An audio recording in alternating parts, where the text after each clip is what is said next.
राधे राधे मेरे प्यारे भाइयों बहनों माताओं व बंधुओं।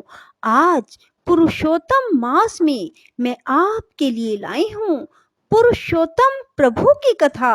बंधुओं, पुरुषोत्तम मास में पुरुषोत्तम प्रभु की कथा सुनने मात्र से आप पर पुरुषोत्तम प्रभु की अपार कृपा बरसने लगेगी।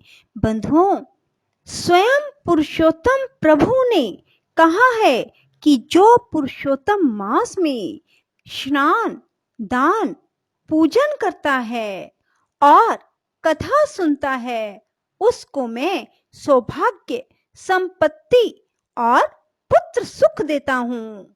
बंधुओं, यदि आप भी चाहते हैं कि आपको सौभाग्य की प्राप्ति हो, संपत्ति की प्राप्ति हो, पुत्र सुख प्राप्त हो, तो बंधुओं, पुरुषोत्तम मास में पुरुषोत्तम प्रभु की इस कथा को जरूर सुनिए। बंधुओं, यदि आपने हमारे चैनल को अब तक सब्सक्राइब नहीं किया तो जरूर करें और बेल आइकन दबाना ना भूलें, ताकि आपको हमारी आने वाली सभी वीडियोस की जानकारी सबसे पहले हो सके। बंधुओं, वीडियो को पूरी सुने। सुनने के बाद कमेंट बॉक्स में पुरुषोत्तम प्रभु की जय जरूर लिखें। बोलो पुरुषोत्तम भगवान की जय। श्री प्राशर जी बोले, गोवर्धन पर्वत का धारण और गोकुल की रक्षा हो जाने पर देवराज इंद्र को श्री कृष्णचंद्र का दर्शन करने की इच्छा हुई। अतः शत्रुजित देवराज गजराज एरावत पर चढ़कर गोवर्धन पर्वत पर आए। वहां संपूर्ण जगत के रक्षक गोप वेशधारी महाबलवान श्री कृष्णचंद्र को ग्वाल बालों के साथ गोएं चराते देखा। हे द्विज, उन्होंने यह भी देखा कि पक्षी श्रेष्ठ गरुड़ अदृश्य भाव से उनके ऊपर रहकर अपने पंखों से उनकी छाया कर रहे हैं। तब वे एरावत से उतर पड़े और एकांत में श्री मधुसूदन की ओर प्रीति पूर्वक दृष्टि फैलाते हुए मुस्कुरा कर बोले। इंद्र ने कहा, हे कृष्णचंद्र, मैं जिस लिए आपके पास आया हूँ वह सुनिए। हे महाबाहो, आप इसे अन्यथा ना समझें। हे अखिलाधार परमेश्वर, आपने पृथ्वी का भार उतारने के लिए ही पृथ्वी पर अवतार लिया है। यज्ञ भंग से विरोध मानकर ही मैंने गोकुल को नष्ट करने के लिए महामेघों को आज्ञा दी थी। उन्होंने यह संहार मचाया था, किंतु आपने पर्वत को उखाड़कर गौओं को बचा लिया। हे वीर, आपके इस अद्भुत कर्म से मैं अति प्रसन्न हूँ। हे कृष्ण, आपने जो अपने एक हाथ पर गोवर्धन धारण किया है, इससे मैं देवताओं का प्रयोजन सिद्ध हुआ ही समझता हूँ।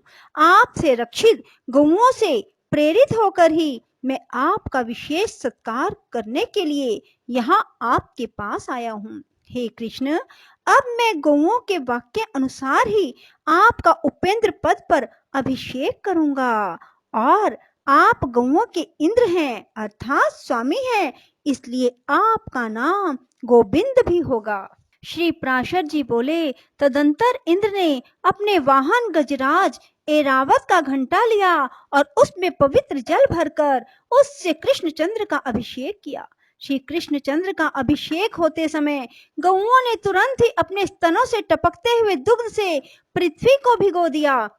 इस प्रकार गौओं के कथन अनुसार श्री जनार्दन को उपेंद्र पद पर अभिषिक्त कर शचीपति इंद्र ने पुनः प्रीति और विनय पूर्वक कहा, हे महाभाग, यह तो मैंने गौओं का वचन पूरा किया।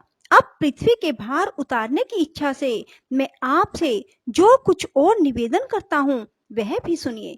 हे पृथ्वीधर, हे पुरुष सिंह, अर्जुन नामक मेरे अंश ने पृथ्वी पर अवतार लिया है। आप कृपा करके उसकी सर्वदा रक्षा करें।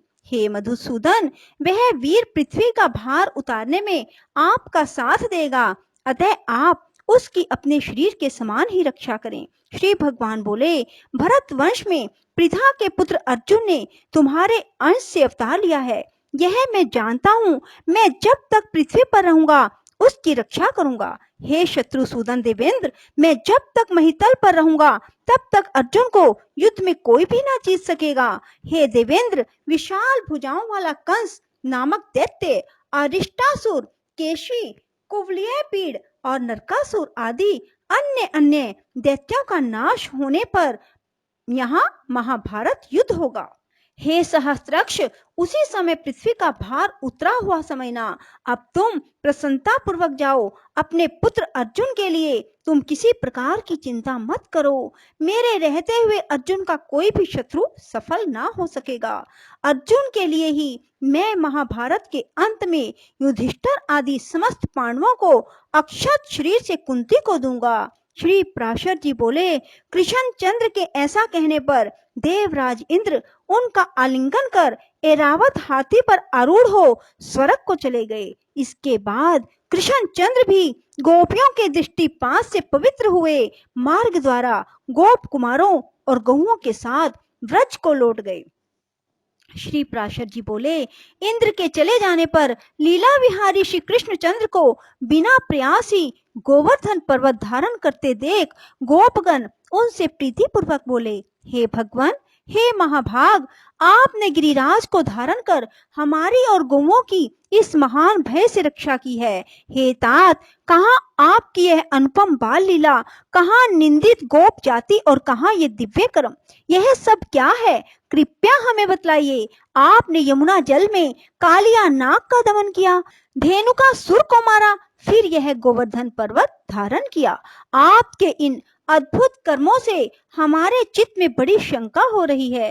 हे अमित विक्रम, हम भगवान हरि के चरणों की शपथ करके आपसे सच सच कहते हैं कि आपके ऐसे बल वीर्य को देखकर हम आपको मनुष्य नहीं मान सकते। हे केशव, स्त्री और बालकों के सहित सभी ब्रजवासियों की आप पर अत्यंत प्रीति है। आपका यह कर्म तो देवताओं के लिए भी दुष्कर है। हे कृष्ण, आपकी यह बाल्य अवस्था, विचित्र बल वीर्य और हम जैसे नीच पुरुषों में जन्म लेना, हे अमे आत्मन, ये सब बातें विचार करने पर हमें शंका में डाल देती हैं। आप देवता हो, दानव हो, यक्ष हो अथवा गंधर्व हो, इन बातों का विचार करने से हमें क्या प्रयोजन है? हमारे तो आप बंधु ही हैं, अतः आपको नमस्कार है। श्री पराशर जी बोले, गोपगण के ऐसा कहने पर महामति कृष्णचंद्र कुछ देर तक चुप रहे और फिर कुछ प्रणयजन्य कोप पूर्वक इस प्रकार कहने लगे।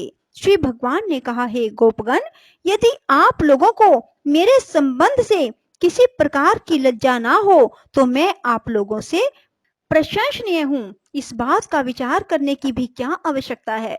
यदि मुझ में आपकी प्रीति है और यदि मैं आपकी प्रशंसा का पात्र हूँ तो आप लोग मुझ में बांधव बुद्धि ही करें। मैं ना देव हूँ, ना गंधर्व हूँ, ना यक्ष हूँ और ना दानव हूँ। मैं तो आपके बांधव रूप से ही उत्पन्न हुआ हूँ। आप लोगों को इस विषय में और कुछ विचार ना करना चाहिए। श्री पराशर जी बोले, हे महाभाग, श्री हरि के प्रणय कोप युक्त होकर कहे हुए इन वाक्यों को सुनकर वे समस्त गोपगण चुपचाप वन को चले गए।